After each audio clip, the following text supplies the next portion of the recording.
আপনারা যে নকশাটি দেখতে পাচ্ছেন, কোরআনের যে আয়াতটি দেখতে পাচ্ছেন, এই আয়াতটি সাধারণ কোনো আয়াত না। এই আয়াতটি হচ্ছে যে খুবই শক্তিশালী একটি তদবির। এই তদবিরের মাধ্যমে আপনার স্বামী, আপনার স্ত্রী, আপনার ভালোবাসার মানুষ যে কাউকে আপনি পরকীয়া থেকে বের করে নিয়ে আসতে পারবেন আল্লাহর হুকুমে। শুধু আপনারা মনোযোগ দিয়ে আয়াতটি দেখেন, যদি সম্ভব হয় তাহলে স্ক্রিনশট দিয়ে রাখেন। আমি যেইভাবে লেখছি হুবহু ঠিক সেইভাবে আপনারা এই আরবি লেখাটি একটি ভোজ পাতায় অথবা সাদা কাগজে মেশক জাফরান কালি দিয়ে লিখবেন।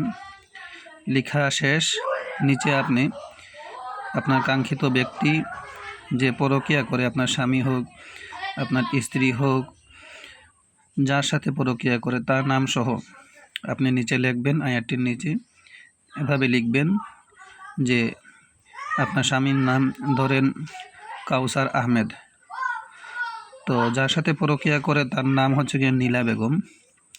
আপনি লিখবেন আমার স্বামী কাউসার আহমেদ নীলা বেগমের সাথে যে অবৈধ সম্পর্ক করে, আমাকে রেখে আমাকে যে ঠকায়, আপনার মনে মনে আপনাকে যে ঠকাচ্ছে বা আপনাকে রেখে আপনার হক যে নষ্ট করতেছে, লিখবেন যে আমার স্বামী কাউসার আহমেদ নীলা বেগম থেকে যেন বের হয়ে আসে, নীলা বেগম আর কাউসার আহমেদের জন্য বিচ্ছেদ হয়, এই কথাটি লিখবেন।